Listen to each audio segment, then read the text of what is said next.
요나서 1장 12절 그리고 15절에서 17절까지 본문으로 요나를 삼킬 큰 물고기를 준비하신 하나님이라는 제목으로 함께 말씀 나누도록 하겠습니다. 요나서는 니느웨 백성의 회개 그리고 용서에 대한 이야기가 스토리라인의 전면에 등장하긴 하지만 그것 자체에 대한 관심보다 훨씬 더 중요한 요나서의 주제는 요나의 회개와 요나의 변화입니다. 여기서 얘기하는 회개, 아니 성경이 얘기하는 회개라고 하는 것은 단지 어떤 잘못을 뉘우치는 것만을 의미하는 것이 아니라 마음과 생각의 근본적인 변화를 의미합니다. 회개에 해당하는 그리스어 단어가 메타노이아라고 하거든요. 메타가 바꾼다는 의미고 노이아가 생각이라는 말입니다. 그러니까 뜻밖에도 회개는 생각의 변화를 의미해요. 근데 생각이라고 하면 조금 이렇게 폭이 조금 좁을 수도 있지만 생각의 방식, 생각의 틀거리, 마음의 모양, 마음의 지형 그것의 변화라고 그렇게 이야기할 수 있습니다. 로마서 12장 2절에 우리가 잘 아는 말씀에서 바울은 너희는 이 세대를 본받지 말고 오직 마음을 새롭게 함으로 변화를 받아 라고 그렇게 권고하는데 이때 여기서 마음을 새롭게 함으로 변화를 받아라 라고 할 때 마음이 하트가 아니고요 마인드의 변화예요. 사용된 그리스어가 누스라고 해서 이성이라는 의미로 사용되어지는 말입니다. 그러니까 뜻밖에도 생각을 바꾸라 라고 그렇게 이야기한다는 거예요. 이게 왜 중요하냐면 생각의 변화라고 하는 게요. 제자들이 예수님을 따라다닐 때 제자들은 예수님을 메시아로 믿었습니다. 결국에는 당신이 그리스도십니다. 당신이 메시아입니다. 굳게 믿었습니다. 그래야 죽는 데까지 따라가겠다라고 그렇게 각오를 말하거든요. 진심이었을 거예요. 그런데 예수님께서 붙잡히시고 재판을 받고 십자가에 죽으시는 자리에서 제자들은 다 도망가죠. 왜 그럴까요? 그들의 믿음이 진실하지 않아서요? 죽기까지 내가 따르겠다고 하는 게 진심이 아니었었나요? 아니요, 그건 그들의 진심이었었어요. 그런데 왜 따르지 못했냐면 그들에게 있어서는 메시아가 고난을 받는다고 하는 개념이 없었어요. 메시아는 왕으로 들어가서 예수님께서 나귀 타고 예루살렘에 들어가실 때 왕의 입성이라고 생각을 했거든요. 그러니까 메시아라는 개념에는 왕으로서의 통치라고 하는 것만 이 사람들에게는 있는 거지 메시아가 고난을 받고 죽고 하는 것에 대한 이해가 전혀 없었습니다. 그렇기 때문에 예수를 메시아라고 알고 믿고 나는 죽기까지도 따르겠다고 하는 마음의 결심이 있었음에도 불구하고 지금 그들의 눈앞에서 벌어지고 있는 일이 도대체 무엇인지를 이해할 길이 없었기 때문에 제자들은 자신의 마음을 지킬 방법이 없었던 거예요. 나중에 예수님께서 부활하셔서 찾아오시죠. 그리고 그 십자가에 죽은 그분이 진짜 메시아가 맞구나라고 하는 사실을 알게 되고 확인하게 돼요. 왜 메시아가 성경을 따라 고난을 당해야 하고 죽어야 하고 그리고 다시 살아나야 하는지를 예수님을 통하여 듣고 알게 되자 예수님이 그렇기 때문에 참된 메시아구나 라고 하는 사실을 알게 돼요. 그 마음의 알의 변화가 시각의 변화가 제자들의 삶의 변화를 낳게 됩니다. 그래서 죽는 데까지 설 수 있게 돼요. 그러니까 회개라고 하는 것은 다만 자신의 각오와 결심을 다지는 것만의 문제가 아닌 거예요. 진심이면 다인 것이 아닌 겁니다. 생각이 달라져야 하고 알미 달라져야 하고 인식과 행동을 낳는 마음의 지형이 달라져야 하는 거예요. 그래서 성경 공부가 중요한 겁니다. 그러니까 들어오셔서 시간을 내셔서 꼭 들어오셔서 같이 하시길 바랍니다. 근데 이제 요나도 마찬가지예요.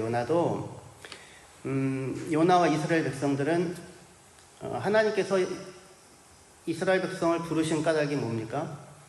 땅에 있는 모든 족속의 이 복을 받게 하기 위한 통로로 아브라함을 부르고 이스라엘을 선택하셨어요. 그런데 이스라엘 백성은, 그리고 요나는 그렇게 생각을 하지 못하고 우리는 하나님의 사랑을 받는 선택받은 특별한 백성이야 라고만 생각을 했던 겁니다. 그래서 왜곡된 잘못된 특권의식에 사로잡혀 있었어요. 쟤네들은 하나님도 모르는 할례도 없는 그런 더러운 백성들이고 우리만 하나님의 선택받은 백성이다, 이런 생각을 갖고 살았습니다. 이렇게 뒤틀리고 왜곡된 특권의식을 갖고 있는 이상 니느웨 가가지고 그 사람들의 회개를 위하여 말씀을 전하라고 하는 그 이야기를 따를 방법이 없는 거예요. 그러니까 이런 뒤틀림이 바로 잡히지 않는 이상에는 요나에게는 회개가 일어날 수가 없는 겁니다. 그래서 저는 이 회개에 대한 얘기를 변화라는 말보다는 변형이라는 말로 트랜스포메이션, 회개를 표현하는 것이 보다 적합하다고 생각을 해요.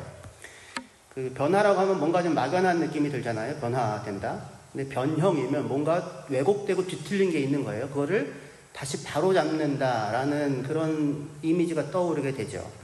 그래서 로마서 12장 2절 여기 말씀에서도 마음의 새로워짐으로 변화를 받으라라고 할 때 사용된 단어가 사실은 변형에 해당되는 단어예요. 그래서 영어 성경도 be transformed라고 그렇게 번역을 하고 있는 겁니다. 이제 이렇게 변형이 필요하다는 것은 뭔가 뒤틀리고 왜곡되어져 있다는 거죠. 우리의 생각이, 우리의 인식이, 우리의 판단이, 그리고 우리의 욕망이 죄로 인하여, 하나님을 떠나서 죄로 인하여 뒤틀려져 있기 때문에 우리에게는 교정이 필요하고 변형이 먼저 선행되어야 하는 겁니다. 그러기 전에는 그냥 그래 결심했어, 각오하고 다진다고 하여서 달라지기가 어려운 거예요. 제가 이렇게 멀쩡해 보이지만 저는 그 왼쪽 다리 신발에다가 밑창을 깔고 다니거든요. 왜냐면 오른쪽 다리랑 왼쪽 다리의 길이의 차이가 납니다. 꽤 차이가 나는 편이에요. 근데 이렇게 차이가 나니까 골반이 약간 이렇게 기울어지게 되겠죠. 골반이 기울어지니까 그거를 치우쳐지지 않게 해서 몸이 이렇게 기울어져요. 그리고 몸이 이렇게 기울어지니까 그걸 또 균형을 바로잡기 위해서 목이 기울어집니다. 그래서 제가 이 고개가 똑바르지 않아요. 혹시 서로가 기울어져가지고. 근데 제가 기울어졌다 똑바르지 않다는 걸 평소에는 모르다가 언제 아냐면 증명사진 찍으러 갔을 때 알아요. 고개 똑바로 하세요. 나 똑바로 했는데 고개 똑바로 해요. 고개 기울어져요. 그래서 제가 원래는 이제 되게 노래하는 걸 되게 좋아하는, 노래를 잘한다고 하는 게 20대 때는 저희 정체성 중에 하나였어요. 저게 저한테 중요했습니다. 지금 저한테는 별로 중요하지 않은데, 왜냐면 그냥 알고 있으니까. 노래를 잘해, 이렇게. 근데 이제 이렇게 노래를 할 때, 그때 그렇게 노래가 저에게 중요했던 그 시절에 소리를 낼 때 늘 한쪽으로만 치우쳐서 소리가 난다고 제가 느꼈었어요. 근데 왜 그런지는 몰랐었어요. 근데 몸이 이렇게 기울어져서 노래를 부르니까 소리가 한쪽으로만 나는 거잖아요. 근데 그럴 때 저한테 노래를 지도하시는 분이 고개 똑바로 해, 고개 똑바로 해, 자세 똑바로 해, 힘 빼, 이렇게 아무리 얘기한다고 해서, 물론 그때마다 제가 고개를 뭐가 똑바로인지 모르겠어요. 사실은 이렇게 한다고 하여 교정이 되어지는 게 아니죠. 고개 똑바로 해, 자세 똑바로 해, 의지, 결심, 정신 차리고 고개 똑바로 하려고 해 라고 하는 것으로 소용이 없다는 거예요. 뭐가 이루어지지 않는 이상에 제 몸의 균형이 근본적으로 온전하게 맞춰지지 않는 이상에는. 그러니까 우리가 회개든지 무슨 각오해서 결심하여서 뭔가를 하려고 할 때마다 그게 번번이 실패하고 다시 돌아오고 어렵다고 느껴지는 이유 중에 하나는 어쩌면 우리 안에 근본적으로 뒤틀려진 어떤 모습이, 그 습관이든지 뒤틀려진 형태의 모습이 먼저 자리하고 있기 때문일 수 있어요. 그러니까 어디가 바꿔져야 되는 겁니까? 그렇죠. 근원이, 마음의 지형이, 생각의 틀거리가 근원적으로 바뀌어야지만 그 이후에 회개라고 하는 것이 가능해진다라고 하는 것입니다. 요나도 마찬가지인 거예요. 요나는 스스로를 천지를 지으신 하나님을 경외하는 히브리 사람이다라고 고백을 해요. 진심이었을 거예요. 하지만 그 고백을 살아낼 수 없어요. 도망가고 있잖아요. 하나님을 경외한다고 하면서도. 히브리 사람이라고 하면서도 강을 건너온 남미, 아무 권리가 없는 사람. 그런데 이방인에 대해서 멸시의 마음을, 눈을 갖고 있는, 그러니까 사실은 말이 안 되는 모습으로 있는 거죠. 그러니까 그렇게 고백을 하고 고백의 진심임에도 불구하고 그 고백을 살아낼 수 없게 하는 내면의 왜곡과 뒤틀림이 그에게 있는 겁니다. 그리고 이런 내면의 뒤틀림과 왜곡이 바뀌지 않는 한, 교정되어지지 않는 이상에는 그가 아무리 의지를 동원하여서 하나님의 말씀에 순종하겠다고 결심한다고 해도 순종의 자리에 설 수 없을 뿐 아니라 혹시 가서 그것대로 말씀을 전한다고 해도 마음이 바뀌지 않은 이상에 그거는 온전한 회복이라고, 온전한 변화라고 얘기할 수 없을 것입니다. 하나님은 요나가 단순히 외적인 순종을 하는 것을 넘어서서 요나가 하나님의 마음을 알고 그 긍휼의 마음을 알고 그 긍휼의 마음을 품은 사람으로 변형되기를 바라시죠. 그래서 그 자리로 이끌어 가시는 이야기, 그게 요나서 이야기예요. 오늘 본문 요나서 1장 12절에서 요나는 자기 자신을 바다에 던지라고 합니다. 요나서 1장 12절에 그가 대답하되 나를 들어 바다에 던지라. 그리하면 바다가 너희를 위하여 잔잔하리라. 너희가 이 큰 폭풍을 만난 것이 나 때문인지를 내가 아노라. 나를 던져라. 그러면은 바다가 잔잔하고 너희가 안전할 거야. 숭고한 희생이 아니라고 했죠. 숭고한 희생이나 회개가 아닙니다. 요나의 이 모습은 하나님의 통치 밖으로 튕겨져 나가겠다고 하는 거예요. 죽으면 죽었지 니느웨로는 갈 수 없다라고 하는 거잖아요. 그러니까 하나님의 통치 밖으로 튕겨져 나가겠다. 여기서 죽어도 괜찮다. 그 삶을 마감하고 모든 것을 끝내겠다. 그렇게 얘기하고 있어요. 사실은 우리에게도 때때로 다가오는 유혹이에요. 원하지 않는 상황으로 내가 들어가야만 한다고 할 때에 그렇게 하기보다는 그냥 손을 놓아버리고 거기에 주저앉아서 더 이상 나아가지 않겠다. 아무것도 하지 않겠다. 그냥 여기까지인가 보다. 라고 자기를 그냥 포기해버리는 거죠. 사실은 자기를 포기해버리는 것인데 이걸 마치 다른 누군가를 위하여 자기가 희생하는 것이냐 그렇게 포장이 될 수 있는 겁니다. 하지만 요나가 만일 정말로 회개했다면, 회개하는 신용이라도 요나가 했다면 요나는 여기서 하나님 잘못했습니다를 했었어야 되는 거죠. 하나님 잘못했습니다. 내가 돌이켜 니느웨로 가서 말씀을 전하겠습니다. 라고 말했어야 했어요. 근데 요나는 그렇게 하지 않습니다. 죽으면 죽었지 니느웨로 가지는 않겠으니 웬만하면 하나님께서 당신의 뜻을 꺾으시라. 그렇게 얘기를 하는 거죠. 근데 지금 이 얘기를 이렇게 전하면서 성경은 지금 요나를 꾸짖는 것일까요? 요나 이 나쁜 놈, 약한 놈? 아니요. 그게 아니고요. 그냥 성경은 요나의 현재의 상태, 현재의 모습을 이렇게 거울처럼 비춰주고 있는 거예요. 요나는 잘 모르는, 근데 요나 지금 그의 모습이 이렇다고 하는 것을 거울처럼 비춰주고 있는 겁니다. 왜냐하면 사실 이때 요나는 아까도 말씀드렸던 것처럼 회개할 수 있는 상태에 놓여져 있지 않아요. 그러기에는 그의 마음이 이미 너무 높고요. 그의 생각이 뒤틀려져 있습니다. 그래서 현재 그가 가지고 있는 마음의 지형으로는 회개라고 하는 것이 일어날 수가 없는 거예요. 마음의 지형 자체가 달라져야만 하는 거죠. 훨씬 어려운 일인 겁니다. 하나님이 요나의 삶에서 지금 하려고 하시는 일이라고 하는 것이. 근데 요나 이야기는 사실 여러 모습에서 우리가 잘 아는 탕자의 비유와 겹쳐지는 부분이 많아요. 둘째 아들, 도망가는 둘째 아들과 요나가 겹쳐지고, 그 다음에 돌아온 둘째를 맞이하며 기뻐 맞이하지 못하고 분노하는 첫째의 모습에 요나가 또 겹쳐지는 부분이 있습니다. 그 탕자의 비유에서 동생은 아버지를 떠나서 자유를 구했지만 그가 만난 것은 자유가 아니라 방향이 없는 방랑이었었어요. 그런 거를 자유라고 말하지 않고 길을 잃어버렸다고 말을 합니다. 요나는 이스라엘을 떠나서 다시스로 가잖아요. 도망을 가는데, 다시스로 가는데 요나가 정말로 다시스를 가는 걸 원했을까요? 아싸, 다시스 이번 기회에 스페인에 가서 좀 놀자 뭐 이런 걸까요? 그거 아니죠. 그죠? 그냥 도망인 겁니다. 도망. 가야 할 곳이 없어요. 가야 할 곳이 없는 채로 도망가고 있는 중인 겁니다. 여러분은 어때요? 가야 할 길과 방향이 있나요? 아니면 어디서 도망을 치는 중인가요? 사람이 무언가를 선택할 때 그걸 원해서 그걸 해야 되기 때문에 선택하는 경우도 있지만 더 이상 이 자리에 있을 수 없기 때문에 떠나가는 도망의 형태로 선택이 이루어지기도 하잖아요. 우리는 대체로 무언가에 대한 반작용으로 자신의 시간과 삶을 허비하기가 일쑤입니다.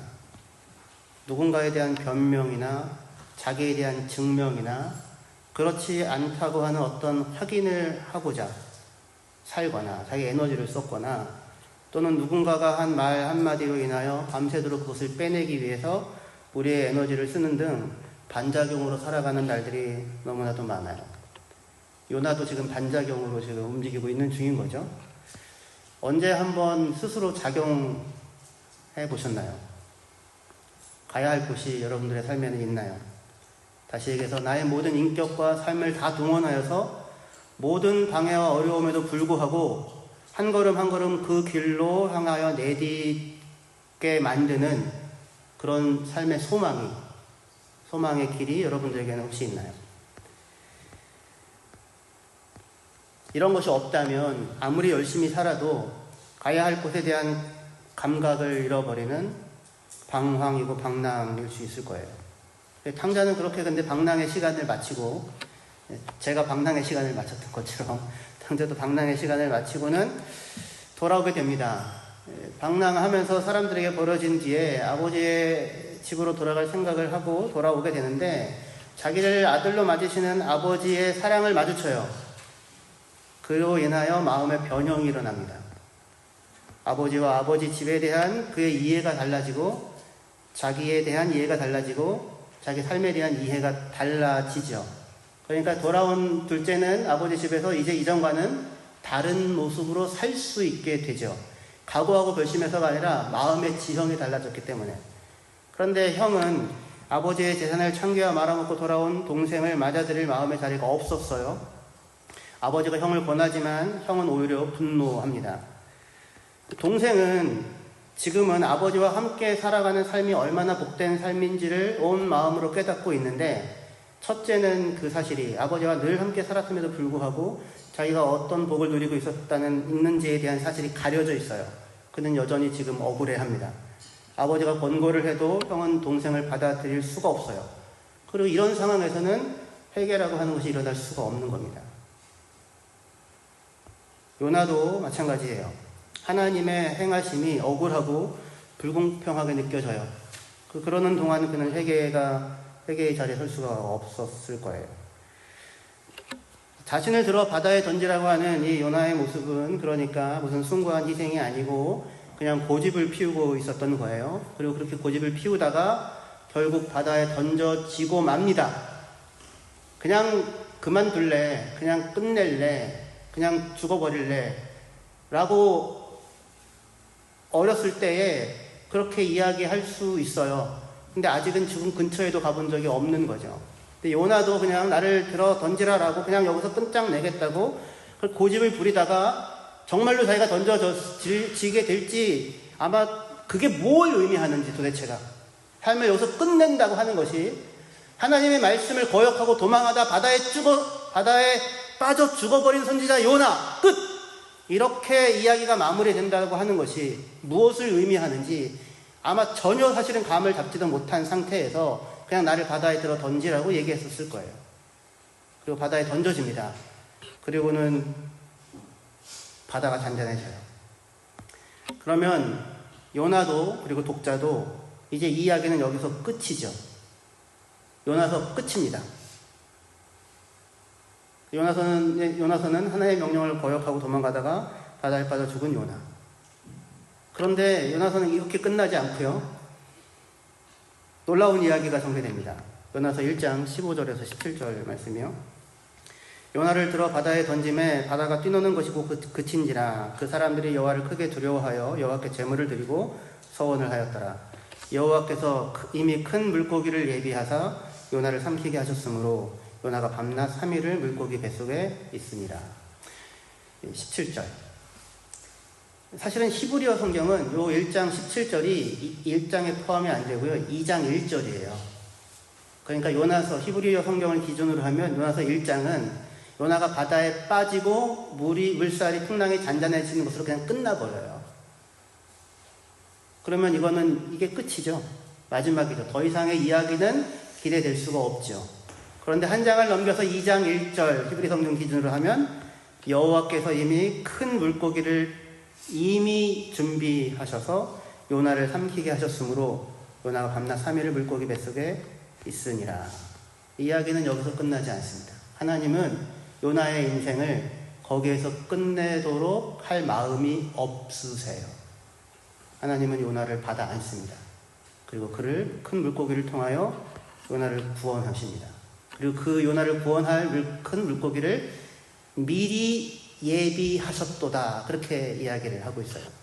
여기 예비하였다라고 하는 이 단어, 히브리어로 마나라고 하는데 요나서에서는 아주 중요해요. 왜냐하면 하나님은 이후에도 요나를 위하여 박농풀을 예비하시고 벌레를 예비하시고 뜨거운 동풍을 예비하세요. 그렇게 하여서 지속적으로 요나의 마음의 변화를 이끌고자 끈질기게 개입하시게 됩니다. 하나님께서 예비하신 것이 무엇이었어요? 큰 물고기를 예비하셨어요. 그 큰 물고기는 두 가지 이중적 장치예요. 한편으로는 바다에 빠지는 요나를 삼켜서 요나의 생명을 구원하는 구원의 수단이에요. 그죠? 동시에 큰 물고기는 요나의 마음의 변화를 낳는 변화를 위한 공간이기도 합니다. 이게 너무나도 중요해요. 한번 생각해 보십시오. 나를 들어 바다에 던지라 라고 하는 그 요나의 이제 선택에 대하여 하나님께서 준비하신 반응이 꼭 큰 물고기일 필요는 없지 않아요? 요나를 구원하시기 위하여? 그렇지 않습니까? 요나를 들어서 바다에 이렇게 탁 던졌을 때 하나님이 거기만 이렇게 얼음으로 만드실 수도 있잖아요.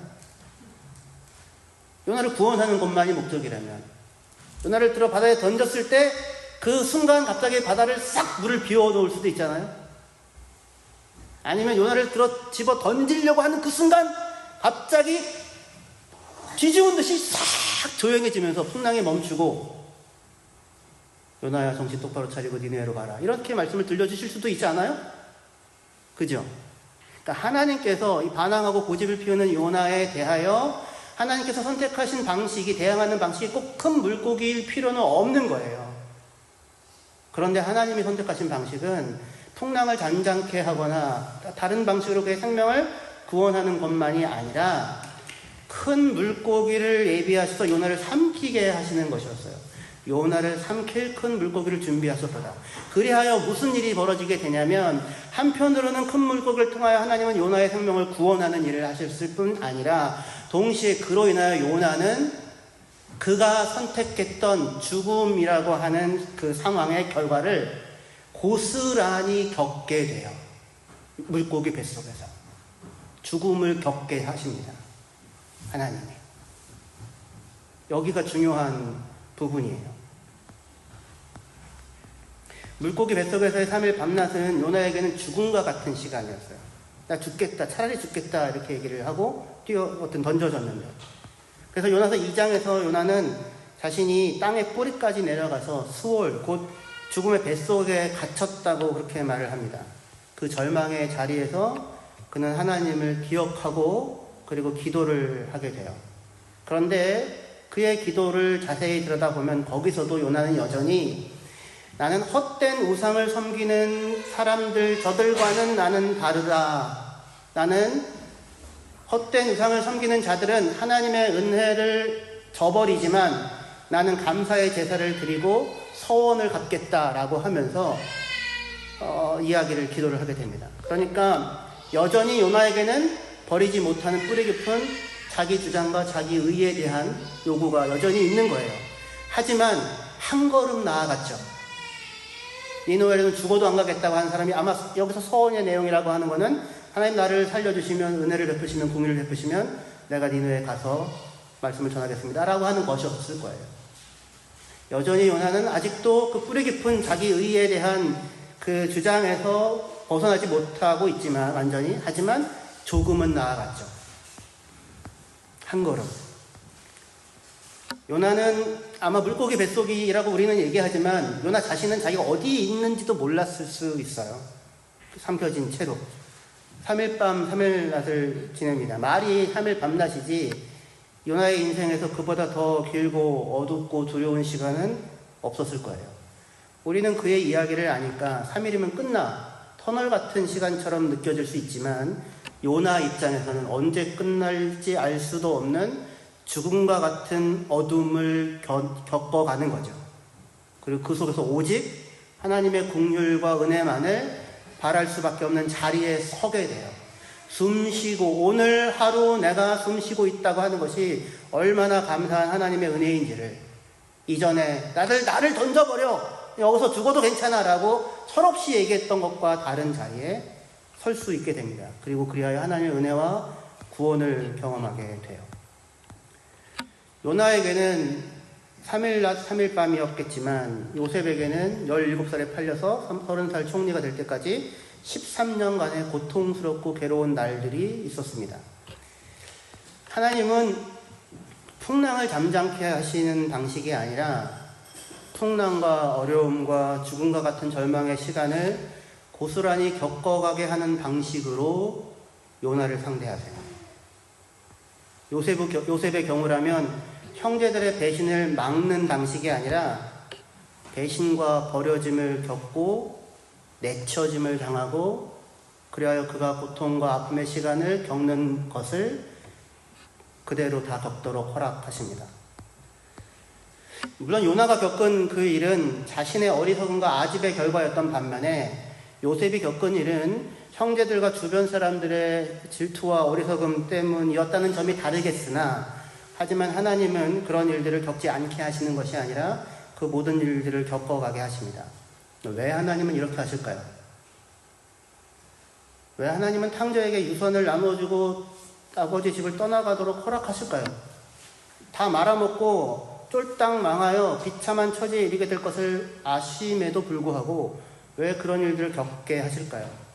왜 이렇게 더디고 오래 걸리는 방식을 사용하실까요? 그 이유는 하나님이 목적이 우리를 동원하여서 당신의 뜻을 이루는 게 하나님의 목적이 아니라 세상 모든 것을 다 동원하여서라도 우리 한 사람을 변화시켜 가시는 것이 우리 한 사람을 하나님의 마음을 아는 하나님의 사람으로 빚어가는 것이 하나님의 목적이기 때문입니다. 그렇게 하나님은 풍랑을 잔잔하게 하거나 어려움을 없애는 것이 아니라 요나를 위하여 요나를 삼킬 큰 물고기를 준비하시는 것입니다. 하나님이 우리를 도우세요.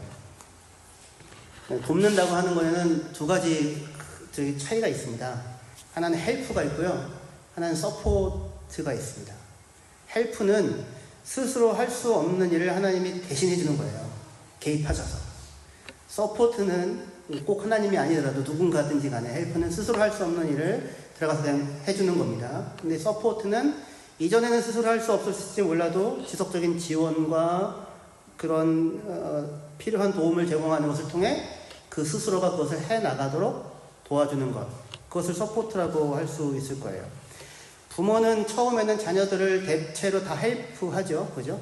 하지만 이제 차츰차츰 자녀가 스스로 할 수 있도록 서포트하는 단계로 넘어가게 됩니다. 그 아이들 유치원 보낼 때 제일 힘든 것 중에 하나가 뭐였냐면 특히 첫째의 경우에 처음에는 부모가 다 옷을 다 입혀주잖아요. 근데 이제 3살 조금 넘어가면 내가 이거 하거든요. 내가 할래. 그래가지고 내가 하도록 내버려두면 30분이 걸립니다. 그러니까 승질을 참을 수가 없어요. 근데 계속해서 입혀주면 안 되거든요. 그래서 슬쩍슬쩍 도와주면서 어쨌든 이렇게 하도록 합니다. 첫째 때는 그걸 부모가 못 참아가지고 막 그렇게 해줬거든요. 근데 그거를 도와주는 순간 으악 하고 난리를 칩니다. 그래가지고 시간이 한두 끝도 없이 가서 둘째 때부터는 네가 하고 싶은 거 다 해라 이렇게 이제 얘기를 하게 되는데 셋째 때는 어떻게 옷을 입었는지 기억이 안 나요. 그냥 어느새 옷을 입고 다 다니더라고요. 내가 되니까.